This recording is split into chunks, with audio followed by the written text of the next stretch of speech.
So this evening, we are going to focus on Second Corinthians chapter 8, right? And have put the title Investing into God's Ministry. You're going to understand a couple of fundamentals in this. How much money do we give? Is it 10% that we give? Is it more? Is it less? Do people who have no money have to give? If people who are living on borrowed money, do they have to give? And do we have to give only to the church or can we give anywhere else? All these are questions that actually keep coming into the minds of everybody. Honestly, many people have these doubts. Can I give to the church? Can I give to ministries of the church? What is it that the Lord teaches us in the New Testament? Right? So I've got this picture out here, it shows about the check and somebody writing tithe and a title investing into God's ministry. So here, Paul is talking to the Corinthians and encouraging them to continue on what they had started. And what did they start? They had started giving money or sowing into the kingdom of God. So the first title I gave is How Do I Give? Now, I want you to know, dear brothers and sisters, what God in His kindness has done through the churches in Macedonia. You remember when we are reading the book of Philippians, the last book, part of the book of Philippians is saying that pray that the poor Jews in Jerusalem will receive the gift given by the Gentiles, the believers of Macedonia. He said they are being tested by many troubles and they are very poor, but they are also filled with abundant joy, which has overflowed in rich generosity. For I can testify that they gave not only what they could afford, but far more. They did it out of their own free will. They begged us again and again for the privilege of sharing in the gift for the believers in Jerusalem. We talked about the people in Philippi. We talked about the lifestyle of the people in Philippi, that of the rich and the poor, and all those. We had made it in picture form to let you know. And here we see that the people in Philippi, how much did they give? They gave more than they could afford. They were not giving money out of their surplus. They were giving money out of their hardships because they felt it was an honor and a privilege to participate in the extension of the kingdom of God. Where was the money going? It says that they begged again and again for the privilege of sharing what? For the privilege of sharing the gift for the believers in Jerusalem. You understand? It is not for a particular church. It was not for their home church, but it was for other believers. So the first thing we understand, giving in the New Testament is always investing for the goodness of other believers. So you can do acts of kindness. There's nothing wrong in that. But when you're investing, when you say that, I have decided to set apart 10%, 15%, 12%, 2%, 5%, there is no number attached to it. But what is attached is learning to give. But whenever you give, it is not really meant for one church. There are some churches I know who are very, very against you giving anything outside their church. These are usually individual churches, and these churches will not allow you to pay anything outside because basically they want all the money for themselves. And that is no longer true. That was something that is happening in the temple in Jerusalem, where the money is to go to the temple. In the New Testament world, money will not stay only within one church, but money is meant for any believer who is in need. And who are there? Poor believers. Not for the rich believers, not for the rich pastors to become super rich. It was for believers who were in need. We'll come to greater detail about it. You understand, you do not tithe into the lavishness of a church. No, you don't do that. But it is very clear for sharing the gift. Why was it being done? Because in Jerusalem at that time, there was a great famine. And they were going through a very difficult time. So you can tithe into the needs of other believers. And that is exactly what Paul is trying to say. They even did more than we had hoped. For their first action was to give themselves to the Lord and to us, just as God wanted them to do. So we have urged Titus, who encouraged your giving in the first place, to return to you and encourage you to finish his ministry of giving. He said, when we were there in Corinth, you people became a church that started investing for the needs of other believers who were in need. It was Titus who started this ministry among you, and I'm sending back Titus that you can give. But the main problem thing you understand, God is saying you give not because you got excess, but because your heart desires to give and give for people who are in need. So you must understand, very important, that's where giving is an attitude. Giving is an attitude. It's not whether you're rich, it's not whether you're poor, it is how you like to give. And the Bible teaches us about the parable of this widow who was going to give her last mite, her last little bit into the offertory there. And Jesus said there were many, many rich people, Pharisees coming, and they were giving 10,000. Somebody was giving 1 lakh. Somebody was giving more. Somebody was giving from the excesses that they had. And God said there was no great pleasure in that because there was no sacrifice involved in that giving. But here comes one lady. This lady is poor. This lady is a widow and she has got nothing to give. And she comes forward and she gives, and God says she's beautiful. I want you to understand it's not in the number that counts, it's in the attitude of giving and the sacrifice with which you give that matters. You may think that the person who's most respected in the church is the man who gives these donations of several lakhs and several thousand during the harvest festival. And God says, no, a lot of his money is black money. I don't even want to touch it. He's got so much that when he goes out for a party in the evening, he spends the same money among his friends. It's no big deal. But I want to look at that maid servant over there. I want to look at that auto rickshaw driver over there. I want to look at that chaprasi sitting over there. That guy with his hardship is coming and bringing something that was so beautiful. And this night, I want you to understand God is looking at the attitude with which you give. It's not the amount, it's got nothing to do with that. It is the heart with which you're giving your offertory to God. Then, do you give to God for publicity? You know, there are many people who give for publicity. When Jesus is giving the Sermon on the Mount in Matthew chapter 6 and verse 3, he says, but when you do a charitable deed, do not let your left hand know what your right hand is doing. You know, in reality, you should not let anybody know that you're giving. You should not even make the preacher feel that you're giving. You know, sometimes there's a big problem. I have got this person I'm investing into. After some time, you expect him to work like like your personal evangelist because you think you're investing into his ministry. Even he should not know that it's coming from you ideally. But unfortunately, you need a receipt because people start cheating, you know. But I want you to understand the attitude is giving for only you and God. As far as possible, try investing into places where you are not publicly, people don't talk, you're the greatest donor, list of you, the 1 lakh donor, the 2 lakh donor. No, no, those are not the right thing, because the word of God tells you if you've already received your just reward on this earth, you will not receive anything in heaven. It's important. So first, I told you, it's your attitude of giving. Second, you understand it should not be given for publicity. Let it not come during auctions and public places. That is not tithe. It is for your own glory, and that God is not happy with that. Whatever you give is basically being wasted. It's rather you reduce it to half and give it in an honorable way to God. That's what matters. And it is our duty to give. Matthew chapter 25 tells us, I was hungry and you fed me. I was thirsty and you gave me a drink. I was homeless and you gave me a room. Understand, it's not really money, but everything that you invest is also an offertory for God. I was shivering and you gave me clothes. I was sick and you stopped to visit. I was in prison and you came to see me. And he said, well done, good and faithful servant. And then to the others he said, where were you, Lord? When were you hungry? When were you thirsty?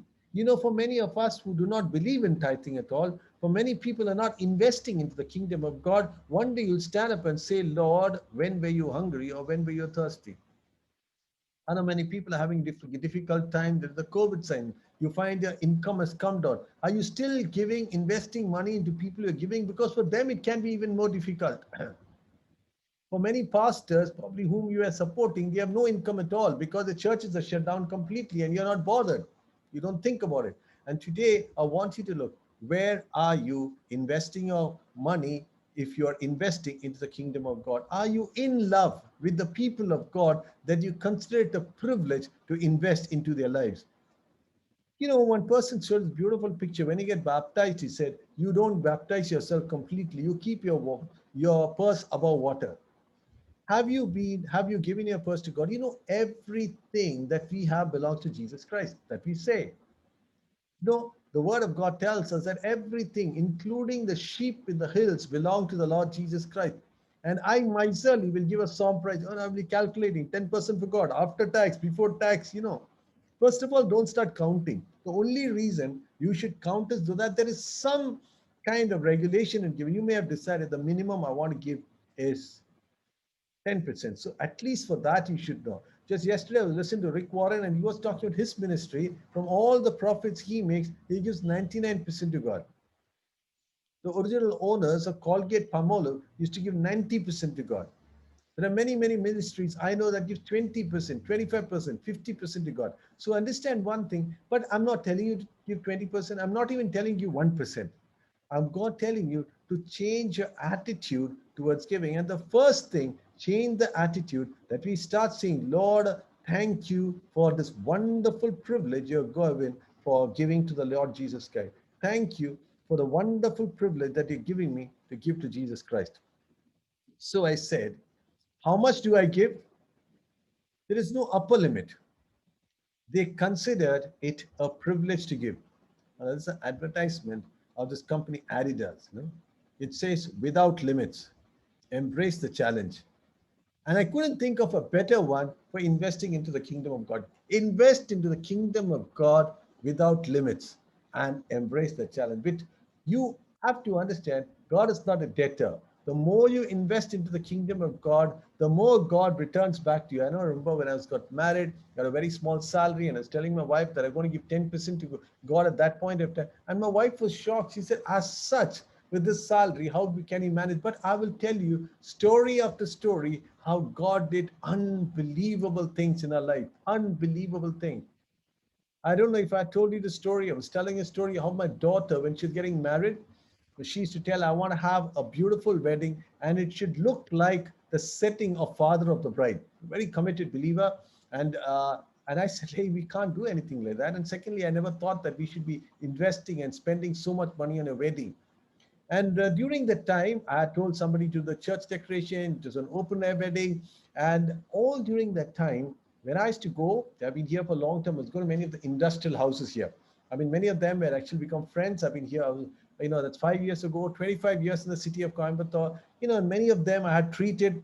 And then they all said, doctor, if you're planning for the decorations and how the place should look, you must approach a guy called VK Das because he's the one who does for all of us. And I said, if he's the one who did for these industrialists, they're multi-millionaires. I said, the last thing I should do is to be in touch with him. So I talked to a guy, and he was going to make something which I was not even too bothered. I used to tell my daughter, don't be too bothered about the decoration. What's more important is the food that we eat.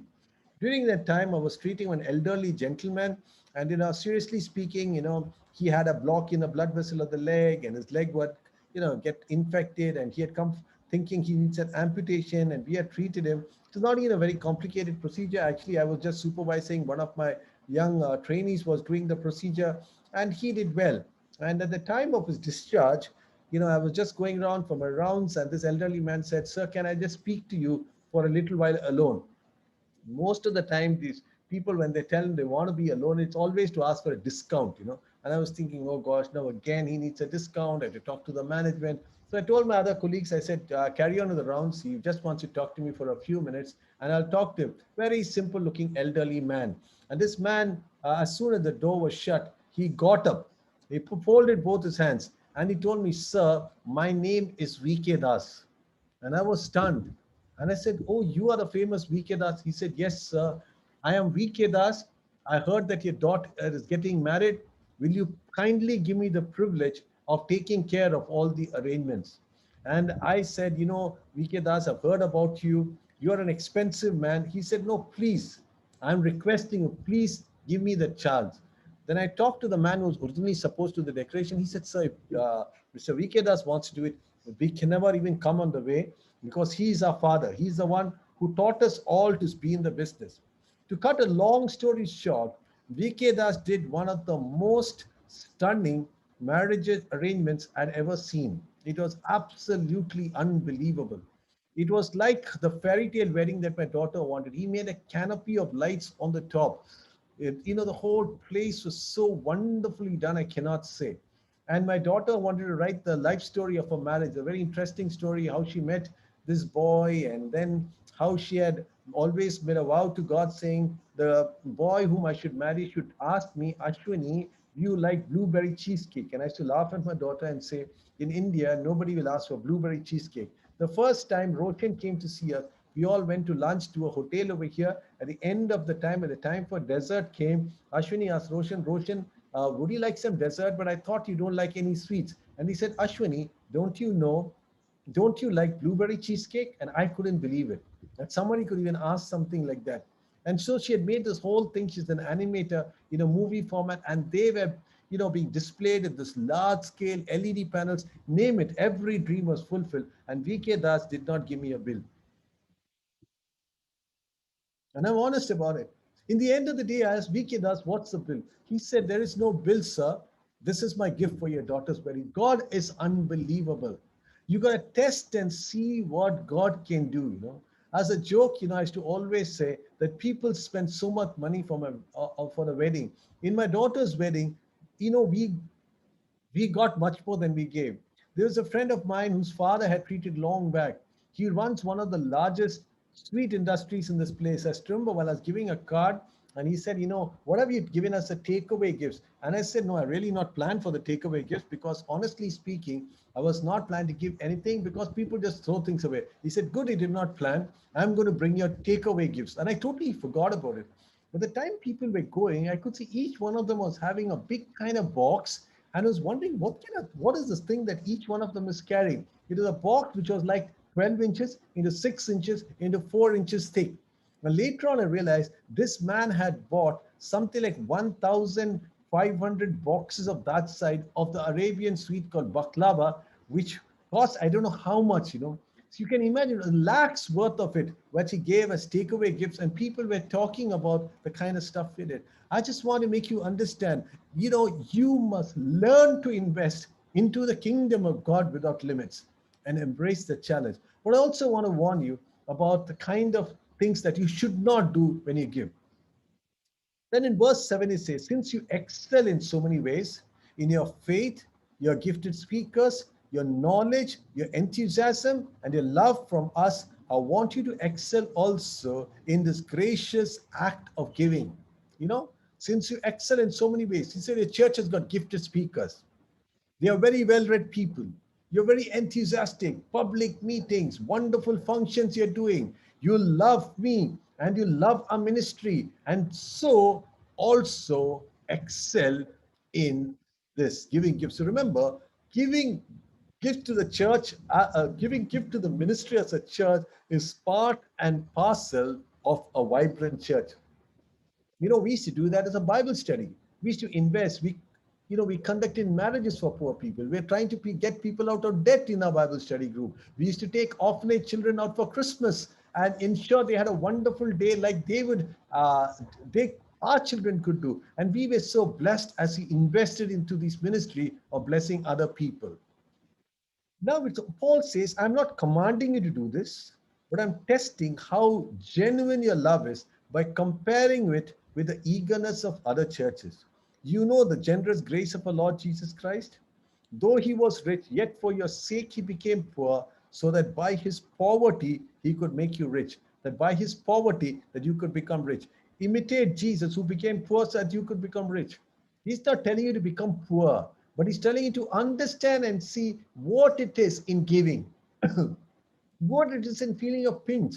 You decided you want to buy something and you find somebody else in need and you're investing into his kingdom, into his need, which you realize is more important than your need at that point of time.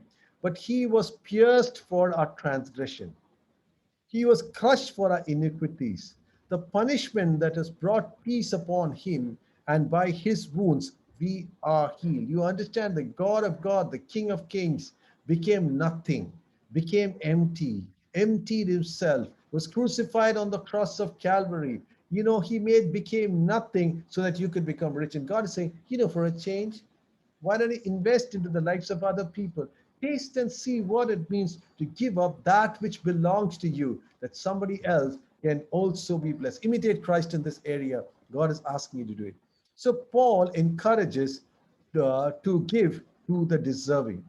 Here is my advice. It would be good for you to finish what you started a year ago. Last year, you were the first who wanted to give, and you were the first who began doing it. Now, you should finish what you started. Let the eagerness you showed in the beginning be matched now by your giving. Give in proportion to what you have. It's important. Give in proportion to what Paul is not telling empty yourself. Paul is not saying become zero. Paul is not saying that, he's saying in proportion. If you think that you can give, you're earning a salary of 1,000, maybe you can afford 100 rupees, it's fine. Or, but you are earning more. He said, try to do that. Don't compare and say, oh, he's giving, what is the, amount of subscription for the church, 100 rupees. No, he said, give in proportion to what you. So the first thing is learn to give in proportion to what you. We said, learn to give joyfully, knowing it's a privilege. Learn not to keep any upper limits. Learn to give in proportion to what you have. And you understand, give according to what you have. This is what Paul said, right? Whatever you give is acceptable. If you give it eagerly and give it according to what you have, not what you don't have. I want you to understand, please don't give what you don't have. So you can say, what is it I don't have? Some people think that when they are badly in debt, they should give. Please don't do that. Clear your debt and give. Because the money you have now is not your money. It belongs to the bank. It belongs to money. I'm not talking about taking a car loan and you got excess of the loan, but you're not able to pay back your loan. Some past teachers would say, even if you can't pay back the loan, first give to the church. Don't do that, please. Because then it is not right. What he's saying, that money belongs to the bank. That money belongs to a friend from whom you borrowed and you promised you'd give back the money in 3 months. Now it is 3 months, you're not able to pay it, but you're still giving into the ministry. No, don't do that. That money is not yours. For example, suppose I got a brother, his name is David. David has taken 10,000 rupees from me and he has told he's supposed to pay it back to me in 3 months' time. The coming month, he looks around, he realizes he can't give me the 3,000 he planned to give that month, but yet he's going to tithe 1,000 rupees. That money belongs to me, not to him. Because that is entitled to me, because that is my 3,000. And that's why God is saying, please go and give him the 1,000 rupees, which you want to give it to me, because that money doesn't belong to you. I hope you're with me. I hope you can understand. Please understand. Don't. It is Zach Punin who says, do not tithe if you are going to pay something which belongs to the bank, it belongs to somebody else. Have you got this point with me? But on the other hand, you're taking a car loan, you're going to pay 10,000 rupees a month. You can pay that and you're going to have money in excess. Now with that, what I'm trying to make you understand, please don't take money that belongs to somebody else and tithe with that. That is not right. Same time, I'm not saying you're going to pay your bank or somebody else's money and you are living a lavish life and that cost of that you don't have, that is sin again. You know the truth. You are managing with what you basically need to run your family and now you don't have money to pay. Make sure that you go ahead and give from that alone. So do not tithe, do not give to the ministry if you cannot afford paying back from people whom you're taking money. And that's why it says, whatever you give is acceptable. If you give it eagerly, give it with joy. Do not be grumbling. If you don't feel like giving, please don't give it. It doesn't matter. Ask God to give you a heart to give and give it joyfully. Of course, I don't mean your giving should make life easy for the others and hard for yourself. Remember this. If your pastor is living much, much better than you, then please don't give. I don't mean your giving should make life easy for others. For example, here is this poor man.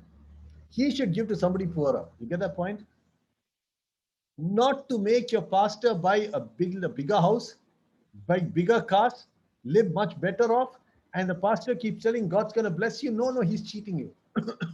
Please understand, it's a word of God. I don't mean your giving should make life easy for others and hard for yourself. I know there are a lot of TV preachers who say, come trust, give. I want to buy the second jet, third jet, fourth jet. No way. If you want to invest, invest on somebody whose need is greater than yours. Have you got this point? It's fundamental. You understand? Start. Give into ministries who are doing great work. Give into ministries who are working into the kingdom of God. Give into ministries where there is need. Give into people who are feeding hungry people. All of them are okay. But please don't invest into individuals, people, and churches who are so rich, living such lavish life that you who are finding it difficult to manage are getting more and more poor because you're making somebody who doesn't need anything more become more rich, right? I only mean that there should be some equality. Right now, you have plenty and can help those who are in need. Later, they will have plenty and they can share with you when you are in need. So invest into people who will also be available for you when you are in need.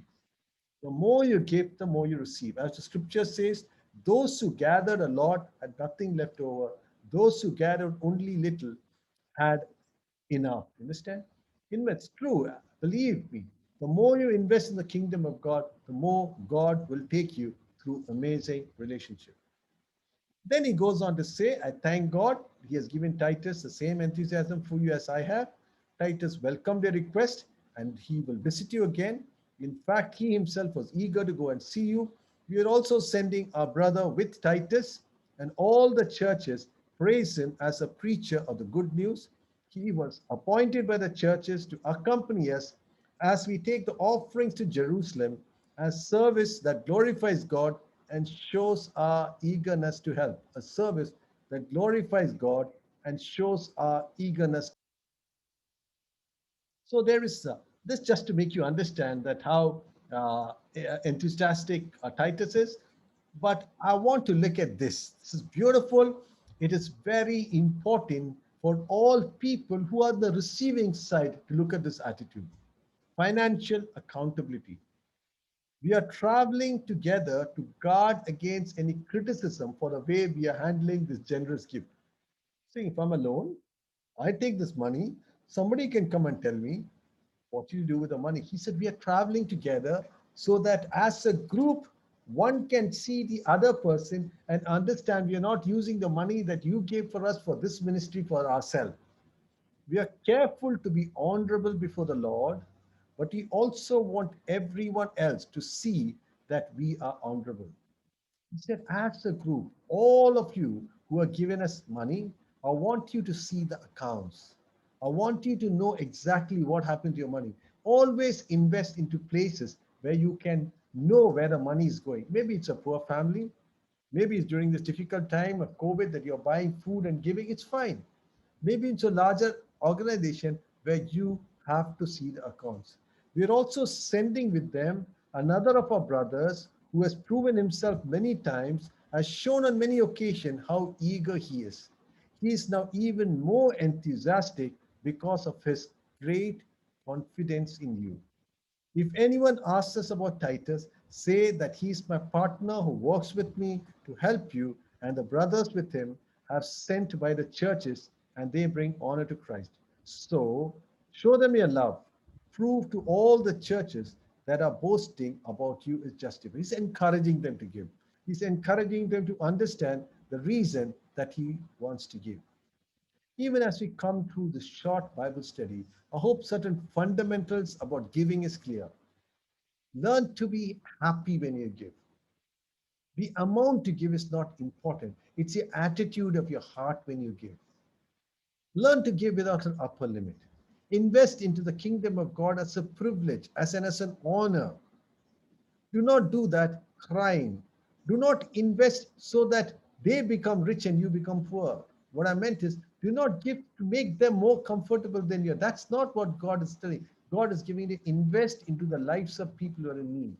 In the New Testament, it's not about giving to a temple anymore. It is investing based on the needs of others, investing into ministries, investing into uh, movements which are helping people, but it's for the believers. All the money that is set apart for tithes is for believers. Beyond the believers, you want to help people, social work, go ahead. But there is no upper limit. He says, given in proportion. He doesn't say 10%, nor does he say 1%. And most important, give what belongs to you. Please do not give money that does not belong to you. You're not paying taxes to the government and you want to pay money that doesn't belong to you. That money belongs to the government. You can't be using that and paying it to the church and to the needs of the church or the needs of other believers. It's an important lesson to understand. You need discipline when you take money from others. I hope this evening God's speaking to you. Maybe one of you is under pressure to give even when you are in debt, and God's today saying it's not necessary. I understand your problem. Please clear your debt. I don't want you to a situation and not paying the debtor and you're paying to you because that is not your money, it's somebody else's money. Or if you're finding it difficult to give, ask God to give you a heart to give with joy this night that you can be blessed abundantly. I pray this night that God blesses you this night. God gives you the heart to give, a heart to understand it's a privilege to give. And to understand, you don't boast about your giving, you don't talk to others about your giving, but you give with joy, with excitement, so that your Father in heaven is pleased with you. Even this night, I'm going to ask Terence to pray. Pray for what? Pray that God gives you a heart to give this night, a heart to give joyfully this night. And even as Terence speaks, let there be healing in this area. Also, I pray that God will give you the healing from debts this night so that you can be healing. So Terence's night is also going to pray for your debts this night, that you'll be set free from debt, that you can be a joyful giver for the kingdom of God. Shall we close our eyes as Terence prays for all of us? Jesus. Hallelujah. Dear Jesus, we praise and thank you for this wonderful time, God. We praise and thank you for the book of 2 Corinthians chapter 8. It talks about the financial accountability. Father God, we praise and thank you for the clarity that you've given in giving. In Lord, prioritizing our commitment, God. Especially, I pray for the people, those who are into a financial stress, those who are going through a financial difficulty. Dear Jesus, we have heard wonderful testimonies from your son right now. What happened when Ashwini got married? Yes, Lord, the blessings of the Lord adds riches, and you never add sorrows to it. That's what Proverbs 10:22 says. Father God, we need the blessings from the higher above, Jesus. And Lord, help us not to be emotional givers. Oh Lord, let us not be social givers. And we will not give in order to be recognized, in order to be, Lord, not to be kept special. Lord, help us to give according to the scriptures, what the scriptures have taught us today, God. Dear Jesus, let us not borrow money and give. Let us not, Lord, what we have kept for the loan, give us offertory. Lord, I pray because you are not expecting such offertories to be given, God. And I pray that, Lord, for a financial liberty for your people, Jesus. During this pandemic situation, Lord, the finances of people, they've been going through different challenges, God.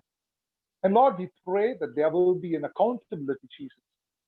That, Lord, we will know what we are giving, to whom we are giving, how we are giving, from what sources are we giving. And dear Jesus, we pray that, Lord, you will give us a financial breakthrough now, Jesus.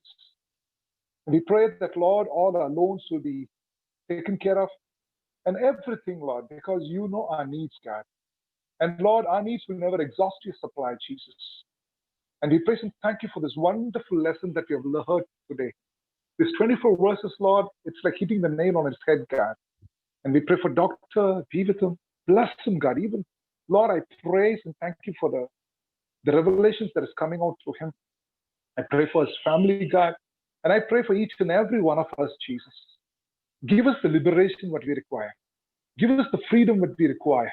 Lord, instruct us step by step for your name to be glorified. In Jesus' most precious and matchless name we pray, our gracious and heavenly Father.